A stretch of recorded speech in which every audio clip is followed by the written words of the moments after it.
Hello everyone, welcome to class number 18 of the course Getting Started with Python. आज के class में हम Python के इस कोर्स में और कुछ न्यू टॉपिक डिस्कस करने वाले हैं। जैसे कि आज के क्लास का हमारा डिस्कशन का टॉपिक होगा टाइप कन्वर्जन। तो आज के क्लास में हम ये जानेंगे कि टाइप कन्वर्जन का मतलब क्या होता है, टाइप कन्वर्जन का ज़रूरत हमें हमारे Python प्रोग्राम में कब और किस तरह के सिचुएशंस में होते हैं, और अगर हमें टाइप कन्वर्जन की ज़रूरत है तो डिफरेंट टाइप ऑफ कन्वर्जन क्या क्या हैं और किस तरह के टाइप कन्वर्जन को क्या बोला जाता है, ये सारी चीज़ें हम आज के क्लास में डिस्कस करेंगे। तो शुरू करते हैं डिस्कशन और जानते हैं सबसे पहले कि ये टाइप कन्वर्जन की ज़रूरत हमें कब है, फिर हम समझेंगे कि ये टाइप कन्वर्जन क्या होता है।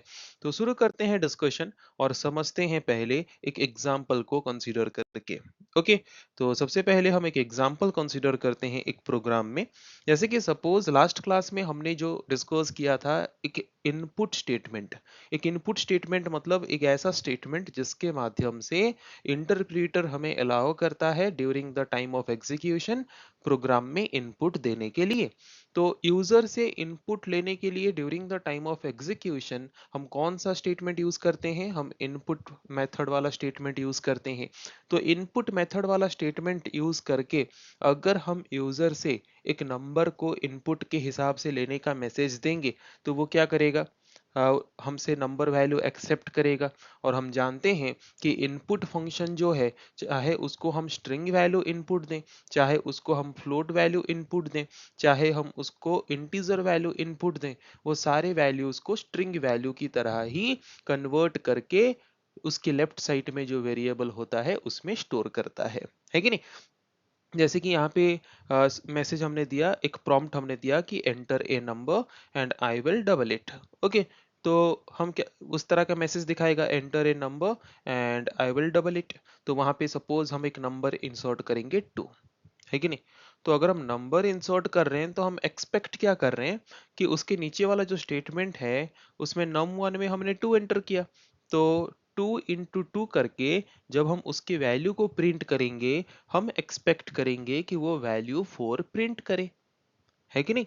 पर क्या होता है, जो भी नंबर्स, जो भी फ्लोट वैल्यूज, जो भी टेक्स्ट वैल्यूज हम इनपुट मेथड के माध्यम से during the time of execution input देते हैं या फिर इंसर्ट करते हैं, वो उसको स्ट्रिंग में कन्वर्ट करता है और वेरिएबल में स्टोर करता है। ओके, तो जिसके वजह से क्या प्रॉब्लम होता है, जिसके वजह से हम जिस तरह का आउटपुट एक्सपेक्ट करते हैं उस तरह का आउटपुट हमें नंबर्स को लेके नहीं मिल पाता। जैसे कि हमने आउटपुट एक्सपेक्ट किया था 4, है कि नहीं। जबकि हमने 2 एंटर किया तो हम क्या एक्सपेक्ट कर रहे हैं, जब हम 2 एंटर कर रहे हैं तो हम आउटपुट एक्सपेक्ट कर रहे हैं 4। बट आउटपुट 4 मिलने के बदले जब हमने 2 एंटर किया आउटपुट हमें क्या मिला, 22। ये क्यों हुआ? जैसे कि मैंने बोला कि इनपुट मेथड के माध्यम से हम जो भी user input during the time of execution लेते हैं उसको इनपुट मेथड क्या करता है, स्ट्रिंग में कन्वर्ट करने के बाद वेरिएबल में स्टोर करता है। तो इसका मतलब 2 हमने जो एंटर किया वो 2 एक स्ट्रिंग वैल्यू की तरह num1 में स्टोर हुआ। और जब भी हम कोई स्ट्रिंग वैल्यू के साथ मल्टीप्लिकेशन ऑपरेटर को यूज करते हैं और कोई भी नंबर के साथ उसको मल्टीप्लाई करने की कोशिश करते हैं, तब ये मल्टीप्लिकेशन ऑपरेटर जो है ये एक रिपीटेशन ऑपरेटर की तरह काम करता है। ओके, ये एक रिपीटेशन ऑपरेटर की तरह काम करता है। रिपीटेशन ऑपरेटर की तरह काम करता है मतलब क्या, कि ये जो स्ट्रिंग वैल्यू यहाँ पे है उस स्ट्रिंग वैल्यू को कितना बार रिपीट करना है वो काम करता है ये मल्टीप्लिकेशन ऑपरेटर। जब भी हम कोई स्ट्रिंग वैल्यू को इंटीजर वैल्यू के साथ मल्टीप्लाई करने की कोशिश करते हैं तो ओके, तो यहाँ पे स्ट्रिंग वैल्यू हमारा 2 है तो उसको कितना बार रिपीट करना है, 2 बार, तो उसको उसने लिख दिया 2 बार। इसीलिए आउटपुट हमें 4 मिलने के बदले क्या मिला, 22। यहाँ पे अगर मैं 23 लेता तो क्या होता, 23 एक स्ट्रिंग हो जाता। फिर हमने क्या लिखा था, num1 इंटू 2, मतलब 23 को 2 बार रिपीट करेगा, तो उस वक्त आउटपुट हमें मिल जाता 2323 instead of getting the output 46। क्यों? क्योंकि ये जो वैल्यू हम इनपुट मेथड के द्वारा एक्सेप्ट किए हैं ये स्ट्रिंग वैल्यू के फॉर्म में जाके वेरिएबल में स्टोर हो रहा है। बट ये वैल्यू हमें किस फॉर्मेट में चाहिए? ये वैल्यू जबकि हमने इंटीजर फॉर्मेट में इनपुट किया था, तो हमें क्या चाहिए? हमें आउटपुट भी इंटीजर फॉर्मेट में चाहिए। तो उसके लिए हमें क्या करना पड़ेगा? हमारे लाइन ऑफ कोड और प्रोग्राम में थोड़ा सा चेंज करना पड़ेगा। तो क्या थोड़ा सा हम चेंज कर रहे हैं उसको ध्यान से देखना। ये फर्स्ट लाइन जैसे था पहले वैसे ही है। फर्स्ट लाइन में हमने जो यूजर से इनपुट लिया, बाय यूजिंग इनपुट मेथड ने उस न्यूमेरिक वैल्यू को, उस इंटीजर वैल्यू को स्ट्रिंग वैल्यू में कन्वर्ट किया एंड स्ट्रिंग वैल्यू में कन्वर्ट करके num1 में स्टोर किया। फिर हम क्या करना चाहते हैं? num1 में जो वैल्यू स्ट्रिंग के फॉर्मेट में है उसको फिर हम कन्वर्ट करके इंटीजर फॉर्मेट में करना चाहते हैं। तो उसके लिए पाइथन में हमें एक इंटीजर मेथड इंट मेथड दिया गया है, जिसको यूज करके हम क्या कर सकते हैं? स्ट्रिंग वैल्यू को इंटीजर वैल्यू में कन्वर्ट कर सकते हैं। तो यहाँ पे हमने क्या किया? स्ट्रिंग वैल्यू को हमने इंटीजर वैल्यू में कन्वर्ट किया, है कि नहीं? तो अभी फिर इंट ऑफ num1 में जो स्ट्रिंग वैल्यू था वो अभी इंटीजर में कन्वर्ट हुआ और इंटीजर में कन्वर्ट होके जाके अगेन num1 में स्टोर हुआ। ओके, मतलब num1 वेरिएबल जो पहले एक टू स्ट्रिंग वैल्यू ऑब्जेक्ट को पॉइंट कर रहा था, अभी वो जाके टू इंटीजर वैल्यू को पॉइंट करेगा। ओके, इसका मतलब num1 में अभी जो टू वैल्यू स्टोर होगा वो एक इंटीजर वैल्यू स्टोर होगा। उसके बाद बाकी प्रोसेस जो पहले से था वही सेम को हम कंटिन्यू करेंगे। अभी num1 हमारा इंटीजर वैल्यू कंटेन कर रहा है, तो अभी num1 इंटू टू करेंगे तो 2 इंटू 2 होगा। तो 2 इंटू 2 मतलब दोनों ही नंबर्स हैं, तो आउटपुट हमें मिलेगा 4। तो अभी num1 में जाके फिर कितना स्टोर हो जाएगा? मतलब num1 अभी किसको पॉइंट करेगा? 4 को पॉइंट करेगा। अगर हम num1 का वैल्यू अभी प्रिंट करेंगे, अभी 2 प्रिंट होने के बदले अभी प्रिंट क्या होना चाहिए? 2 प्रिंट होने के बदले अभी प्रिंट हमारा होना चाहिए 4। Okay, so I think clearly समझ आ गया होगा कि अगर हम कोई नंबर वैल्यूज को इनपुट मेथड के माध्यम से इंसर्ट करते हैं, तो वो बाय डिफॉल्ट जबकि स्ट्रिंग वैल्यू में एक्सेप्टेड होता है, तो उसको अगेन इंटीजर वैल्यू में हम कैसे कन्वर्ट कर सकते हैं, ताकि हम उसी इंटीजर वैल्यू को यूज करके जो भी कैलकुलेशन करना चाहते हैं वो कैलकुलेशन इजीली कर पाए। ओके, तो ये जो प्रोसेस हमने यहाँ पे देखा कि एक स्ट्रिंग वैल्यू को हमने इंटीजर में कन्वर्ट किया ताकि हमें वो नंबर्स को कैलकुलेशन करने के लिए यूज करना था, तो इस कन्वर्जन प्रोसेस को हम बोलते हैं टाइप कन्वर्जन। इसी को ही हम बोलते हैं टाइप कन्वर्जन। ओके, तो ये एग्जाम्पल तो सबको समझ आ गया। अभी हम टाइप कन्वर्जन को और थोड़ा डिटेल में समझते हैं। So as and when required, we can change the data type of a variable in Python from one type to another. Okay, एक वेरिएबल में सपोज एक वेरिएबल है a, उसमें हमने एक स्ट्रिंग वैल्यू स्टोर किया है। तो इसका मतलब ये a वेरिएबल का जो डेटा टाइप है वो क्या है? वो है स्ट्रिंग। तो अगर एक पर्टिकुलर वेरिएबल के डेटा टाइप को मैं चेंज करके कोई दूसरा डेटा टाइप में रखना चाहता हूँ, मतलब एक स्ट्रिंग डेटा टाइप वाला वेरिएबल है, उसको मुझे इंटीजर डेटा टाइप में कन्वर्ट करना है, या फिर एक इंटीजर डेटा टाइप वाला कोई वेरिएबल है, उसको मुझे स्ट्रिंग डेटा टाइप वाले वेरिएबल में कन्वर्ट करना है, this conversion process is known as type conversion. Okay, तो आई थिंक इतना क्लियर हो गया होगा सबको कि टाइप कन्वर्जन क्या है। तो टाइप कन्वर्जन जो है मतलब डेटा टाइप का कन्वर्जन करना, मतलब एक पर्टिकुलर वेरिएबल का डेटा टाइप जो है उसको चेंज करके एक नए डेटा टाइप में कन्वर्ट करने की प्रोसेस को हम बोलते हैं टाइप कन्वर्जन। ओके, तो type conversion means changing the data type of a variable from one type to another type. That process is called type conversion. तो टाइप कन्वर्जन हम दो तरीके से कर सकते हैं। There are mainly two types of type conversion. The first type of type conversion is explicit type conversion. तो explicit type conversion means in simple word we can understand that forced type conversion. Forced type conversion means it is a type of conversion process in which we force the interpreter to convert the data type of a variable from one type to another. एक ऐसा type conversion जहां पे हम interpreter को मजबूर कर रहे हैं, हम इंटरप्रीटर को खुद से फोर्स कर रहे हैं by writing some line of code कि कंपल्सरीली इसको कन्वर्ट करके मुझे दो।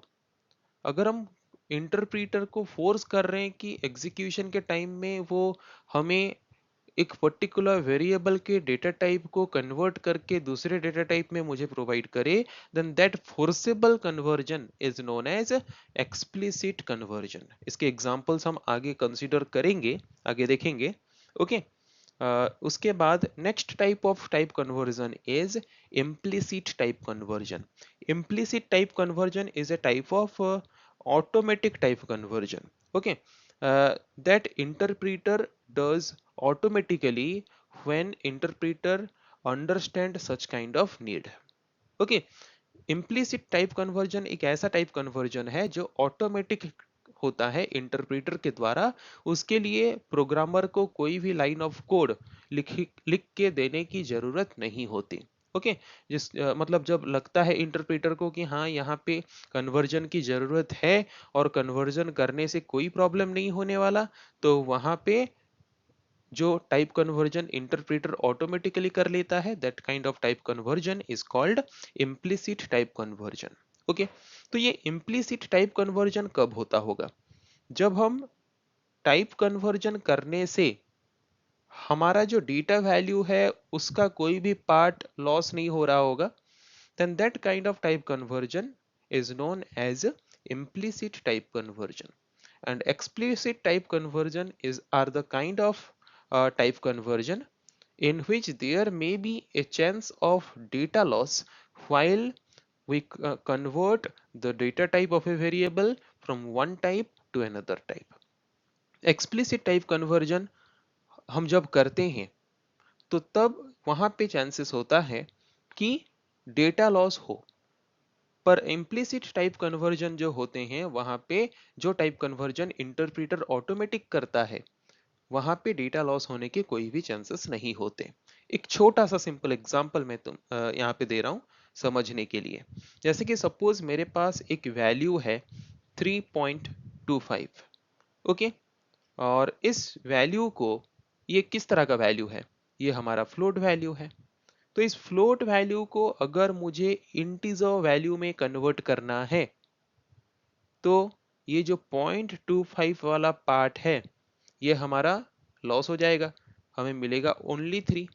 तो अगर हम एक पर्टिकुलर डेटा टाइप वाले वेरिएबल को और एक डेटा टाइप वाले वेरिएबल में कन्वर्ट करते हैं और कन्वर्ट करते वक्त अगर वहां पे डेटा लॉस होने के चांसेस होते हैं, देन उस तरह के टाइप कन्वर्जन इंटरप्रेटर ऑटोमेटिकली नहीं करता।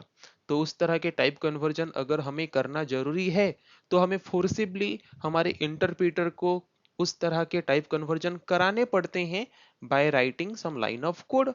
that kind of type conversion is known as explicit type conversion। तो यहाँ पे जो हम float से int में convert करेंगे तो जहाँ पे data loss होंगे, that kind of type conversion करने के लिए हमें line of code खुद से लिखना पड़ेगा और इंटरप्रेटर को फोर्स करना पड़ेगा कि नहीं तुम कंपल्सरीली करो इस टाइप कन्वर्जन को, then that kind of type conversion will be known as explicit type conversion। Okay. अभी उसका उल्टा ले जाते हैं। सपोज हमारे पास है वैल्यू 3 जो किस तरह का वैल्यू है? इंटीजर वैल्यू है। उसको मुझे कन्वर्ट करना है फ्लोट में, है कि नहीं? तो क्या इसमें कोई डेटा लॉस होगा? नहीं। 3 है, वहां पे क्या हो जाएगा? डॉट जीरो लग जाएगा, तो यहाँ पे कोई डेटा लॉस नहीं हो रहा। तो इस तरह के टाइप कन्वर्जन जो इंटरप्रेटर हमारा है, जब भी लगता है हमारे इंटरप्रेटर को इस तरह के कन्वर्जन की जरूरत है तो इस तरह के कन्वर्जन को वो ऑटोमेटिकली कर लेता है without expecting any kind of instruction from the programmer. Okay. तो इस तरह के सिचुएशंस कब आ सकते हैं? एक एग्जांपल दे रहा हूँ। सपोज एक नंबर है 5.4 प्लस 3। ये एक एक्सप्रेशन है हमारा, है कि नहीं? तो इस एक्सप्रेशन को जब हमारा interpreter during the time of execution solve करेगा, तो कैसे सॉल्व करेगा? हम कैसे करते हैं मैथमेटिक्स में कैलकुलेशन? अगर खुद से करते हैं तो 5.4 3 पॉइंट, हम अगर कुछ भी नहीं है तो जीरो ले जाते हैं। तो उस तरीके से कंप्यूटर भी हमारा जो है, इंटरप्रेटर जो हमारा है, वो भी इसको, ये इंटीजर वैल्यू को वहां पे फ्लोट में कन्वर्ट कर देगा। तो इंटीजर को जो फ्लोट में कन्वर्ट कर लेगा जहां पे कोई भी डेटा लॉस नहीं हो रहा और ये इंटरप्रीटर ऑटोमेटिकली कर रहा है, then that kind of type conversion is called implicit type conversion. Okay, तो आई थिंक सबको इजीली समझ आ गया होगा कि implicit type conversion and explicit type conversion क्या होता है, और ये टाइप कन्वर्जन के नाम ऐसे तो दो डिफरेंट कैटेगरीज में कैसे डिवाइडेड हैं। आई थिंक ये इजीली सबको समझ आ चुका होगा। सो नेक्स्ट क्लास में हम डिस्कस करेंगे इंडिविजुअली अच्छे से और भी बहुत से एग्जांपल्स लेके कि ये एक्सप्लिसिट टाइप कन्वर्जन करने के लिए हमें हमारे पास क्या क्या मेथड्स या फिर क्या क्या फंक्शंस हमें पाइथन में प्रोवाइड किए गए हैं, इम्प्लिसिट कन्वर्जन कैसे होता है, एक्सप्लिसिट कन्वर्जन हम कैसे कर सकते हैं, इसके और भी बहुत से एग्जांपल्स लेके हम आगे के क्लासेस में डिस्कस करेंगे। सो आज के क्लास में आई थिंक हमने जो डिस्कस किया वो इजीली सबको समझ आ गया होगा। सो नेक्स्ट क्लास में हम डिस्कस करेंगे बाकी टॉपिक्स। आज के क्लास को हम यही पे एंड करते हैं। So thank you everyone.